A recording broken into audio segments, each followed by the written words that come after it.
किसका नाम तय हुआ है कि ताजमहल इसने बनाया है? मतलब आर्किटेक्ट किसका है? देखिए उसमें ताजमहल के सिलसिले में जो ताजमहल के ऊपर जो बाकायदा इंस्क्रिप्शन मिला है वो अमानत खान का मिला है। लेकिन अमानत खान अपने सिग्नेचर के साथ ये लिख रहा है कि आई एम द स्क्राइब, जिसने कैलीग्राफी की ओके, है, ही इज द कैलीग्राफर। हाँ, जो अकबर के पीरियड से चला आ रहा था ये, जो अकबर का मकबरा है सिकंदरा, उसमें यही आदमी है जो मीर बकी के नाम से जाना नहीं, ये क्या नाम है, अब्दुल हक के नाम से जाना जा रहा है, अब्दुल हक। शाहजहां ने जब इसने वही कैलीग्राफी ताजमहल पे की है तो उसको टाइटल दिया है अमानत खान का। तो ताजमहल पे जो इसका इंस्क्रिप्शन है वो कहता है अब्दुल हक मुलक्कब अमानत खान। अच्छा, है ना। आ, तो एक कुछ लोगों ने ये कहना शुरू किया, क्योंकि सिर्फ उसी के नाम मिल रहा है और कोई तस्करा नहीं हो रहा कि कौन, सुपरलेटिव्स और एडजेक्टिव्स यूज किए जा रहे हैं कि जो जादू की तरह काम करने वाले लोग थे, नाम नहीं दिया जा रहा है। तो लोगों ने समझा अमानत खान होगा। अगर आप शाहजहां का जो अपने ऑफिशियल सोर्सेज हैं उनको निकाल के बात करें तो उसमें दो आर्किटेक्ट्स का जिक्र मिलता है। उस्ताद अहमद एक मिलता है और एक क्या नाम है उनका, उस्ताद हामिद।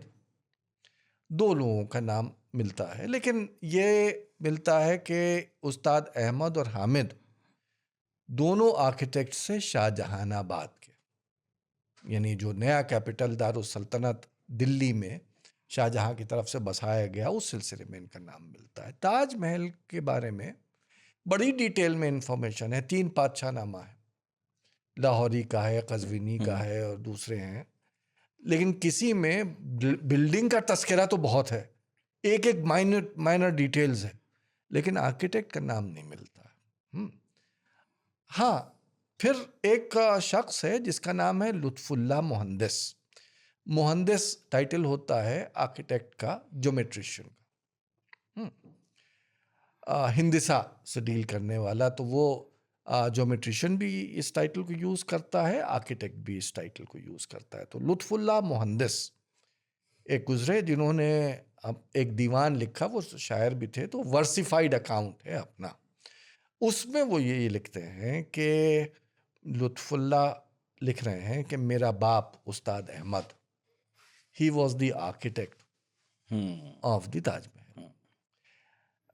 अब बेटे की बात कितनी मानी जाए कितनी न मानी जाए है, अब वो अहमद का जिक्र तो मिल रहा है शाहजहानाबाद के सिलसिले में, लेकिन एक चीज़ और है कि अल्टीमेटली औरंगाबाद में बाद में एक मकबरा बनता है जो बीबी का मकबरा कहलाता है जी, द डेक्कन ताज।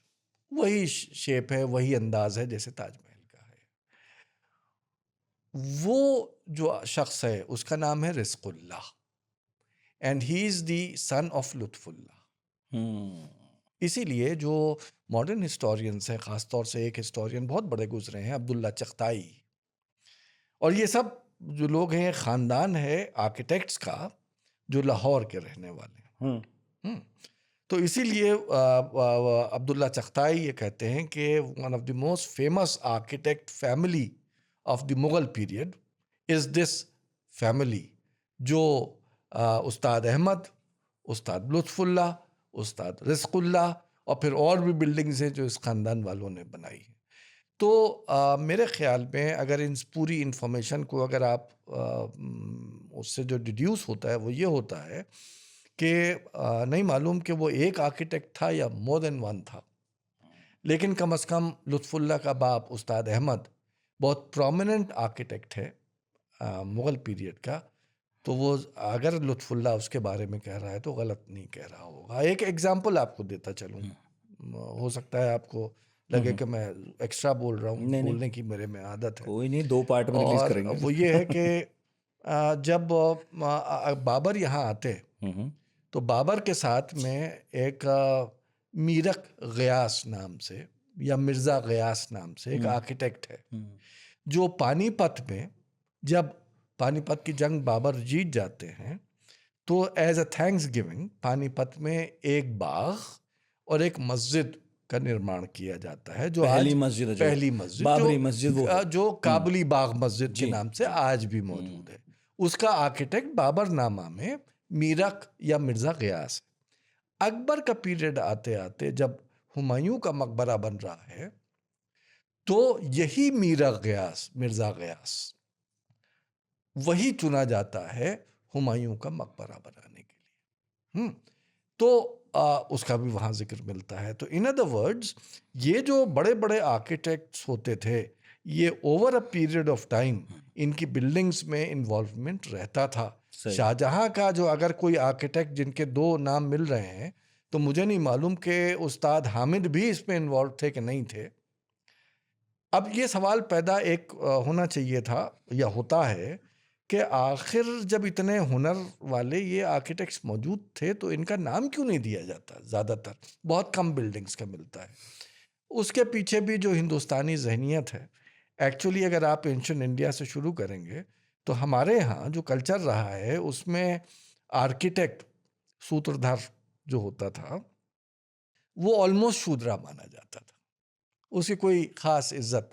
आपको अच्छी तरह मालूम होगा कि जब कोई मंदिर एक सूत्रधर बनाता है, कोई आर्किटेक्ट बनाता है, तो बनाने के बाद जब मंदिर का अभिषेक हो जाता है तो ज़रूरी नहीं कि उसको फिर मंदिर में घुसने की इजाज़त दी जाए या ना दी जाए। एंशिएंट इंडियन टेक्स्ट पे ये मिलता है कि अभिषेक होने के बाद ये सूत्रधर जो है वो, क्योंकि ये एक शूद्रा कैटेगरी का आदमी होता था, हर चीज़ को टच करता था, हर चीज़ से लोली काम करता था, तो इसलिए उसको फिर मंदिर बनने के बाद नहीं माना जाता था।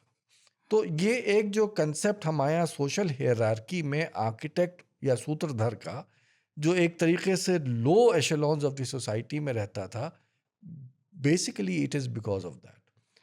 उसके बरक्स हकीम, फिजिशियंस, डॉक्टर्स, इनका बड़ा, क्योंकि ये हमारी आपकी ज़िंदगी से इनके छोटे छोटों का भी नाम आपको दर्ज मिल जाएगा।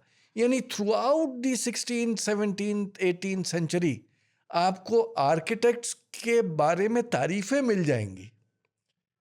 यहाँ तक कि कैलीग्राफर अमानत खान जो इतना बड़ा कैलीग्राफी का काम कर गए, प्रोजेक्ट कर गए, वो भी खुद ना लिख जाते तो उनका भी नाम नहीं आता। तो ये एक हमारे सोसाइटी में एक ऐसा नहीं है कि और बिल्डिंग्स के बहुत आर्किटेक्ट जाने जाते हैं, सिर्फ ताजमहल का नहीं है। प्रॉब्लम उस पीरियड में ये है कि इन लोगों को एडजेक्टिव्स दे के तो लिखा जा रहा है, नाम की अहमियत इनकी नहीं समझी जा रही, क्योंकि they are not considered to be very high in social hierarchy.